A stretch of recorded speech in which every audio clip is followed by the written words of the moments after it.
Okay, hi everyone, I'm Rich, welcome back to BB's Customs. Today we're going to be looking at putting the side panels on the Honda CB.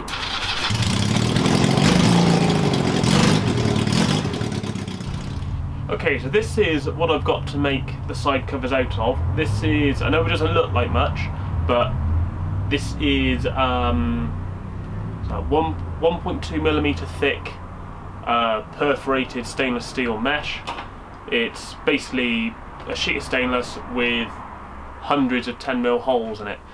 The reason why I'm going for this is because I want it to be able to cover up this space here, cover the battery, give a little bit of protection to the new air filter on the carb, but I don't want it to restrict any airflow. I mean, I know that it's going to get loads of airflow through here and through the back and up underneath, but still, I put the high flow filter on there. I don't want to block off any air, but I still want to protect everything that's in there. So I'm going to use some of this. I've got some nice stainless trim to put around the edge to hide all of this, because obviously once I cut this out, it's going to have an edge like this with all these holes and on here, and that's going to be awful. So I've got some strip to weld onto the edge of that, so that will hide that, make it look a bit smart. But yeah, let's crack on and cut the first one out. I'm going to cut it roughly out first, just so we can get an idea of what it looks like on here, and then start trimming it to shape and putting the curves in, because obviously this isn't straight down here, it's got a bit of a swoop, so we want to try and copy that. Yeah, see how it goes.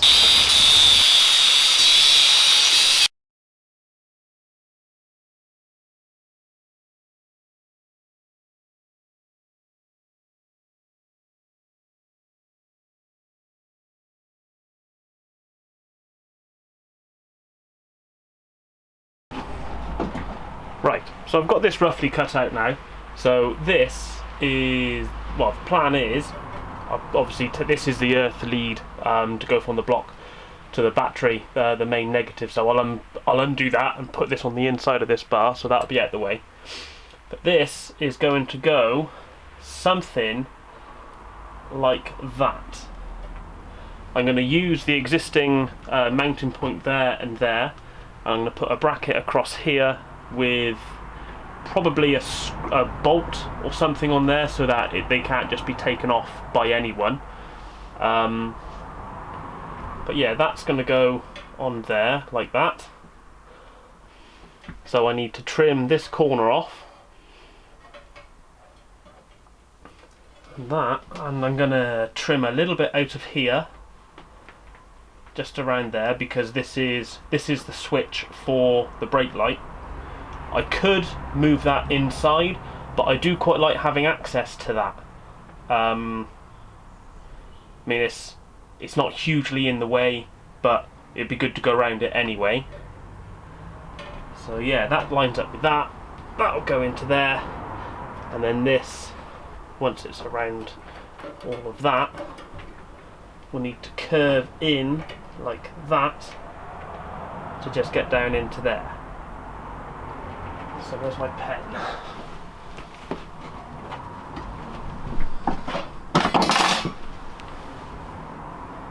We have that one there.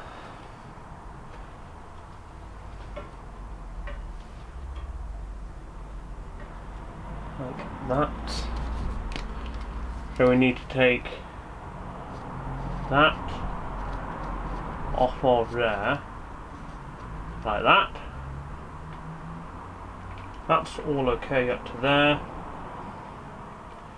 We'll take this off here, like that, and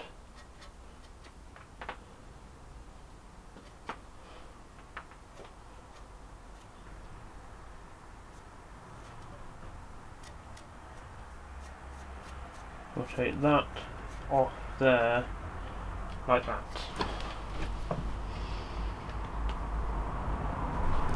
Right, so you've made these little extra trims on here, so we've taken this off, taken that corner off, and just brought this off around here. So now Which way around does it go? Which way around does it go? That way round.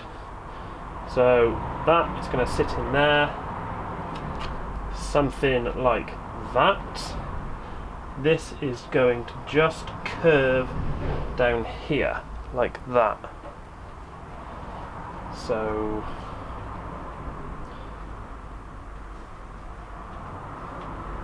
somewhere across there. Here's my pen. Here's my pen.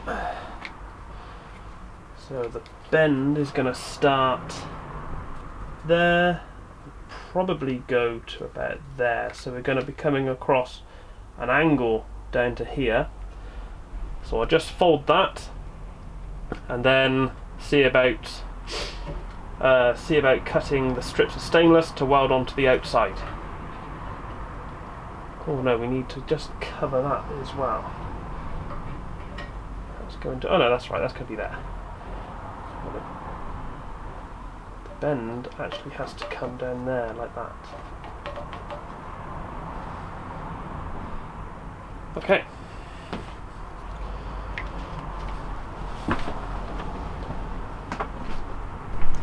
Okay, so this is the stainless bar I've got for trimming up the edges. This is 20mm wide by 2mm thick stainless steel. So what we'll do with this is it's going to basically be tacked on something like that all the way around the outside. Gives it a nice solid edge all the way around. And if I do that one first, if I do that first onto there, then I can get the fold in to bring it down to here and then follow it up all the way around.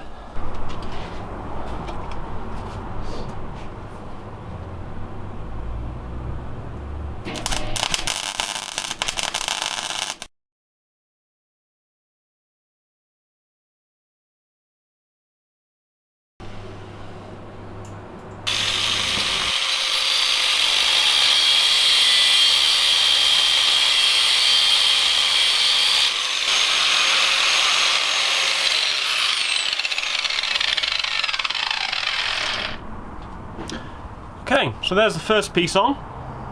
That's what we're going to get by the end of it. Follows the curve nicely.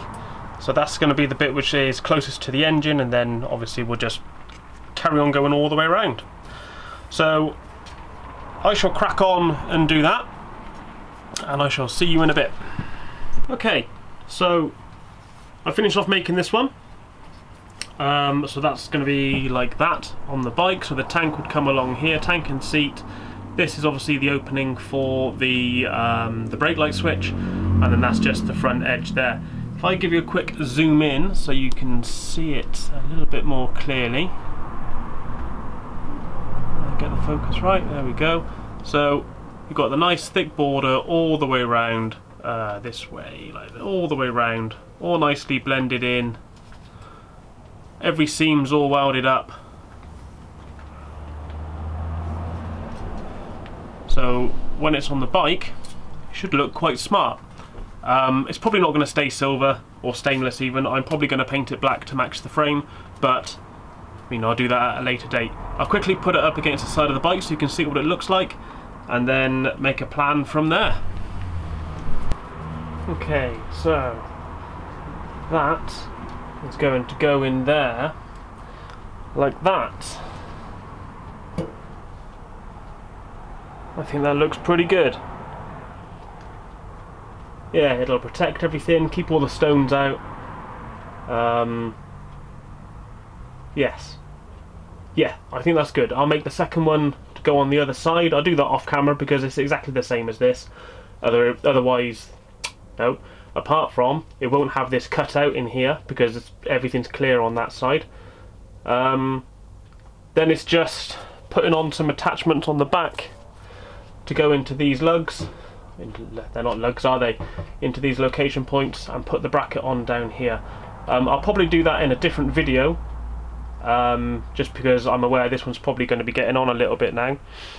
But yeah, let me know what you think. Right, I'm probably going to call it a day on this video for now. I still need to figure out what I'm going to make these two little lugs out of to go into those olive grommets, and how I'm going to bolt this, the bottom section, so through there. I might just bolt straight through one of the holes if I can line it up properly. Let me know what you think of how this came out. I'm quite pleased with it. I think it came out really well. As I said, I'll make the other one off camera, so the next video hopefully it should all be done. I do apologise for the lack of consistency in the videos coming out lately, but I've had a bit of news. We've had some stuff going on in the household, and my lovely other half is currently cooking a little version of me. So yeah, priorities have been a little bit askew since then. Obviously I've got a lot of things to do at the moment. I've got to get the house sorted, I need to now get the garden sorted, so I will do this as often as I can, as reasonably practical, and get these videos up for you. Don't think this is going to stop, because it won't. I just can't guarantee a video a week for now. As often as I can, definitely, but it might be a little bit haphazard in the timescales. As always, thanks for your support. It's great to see the channel growing. We're at 95 subscribers now, which is more than I thought I'd get, to be honest, as I'm just some guy in a shed. But it would be amazing if I could get to 100 subscribers by the time I've had the channel going for a year, which hopefully, the way it's going, should happen. It's been going about 8 months at the moment, so we're nearly there. So don't forget to hit like and subscribe, tell your friends and family, bring them all on board. If need be, I can probably resort to some sort of bribery with it. But until then, I'll catch you next time. Cheers.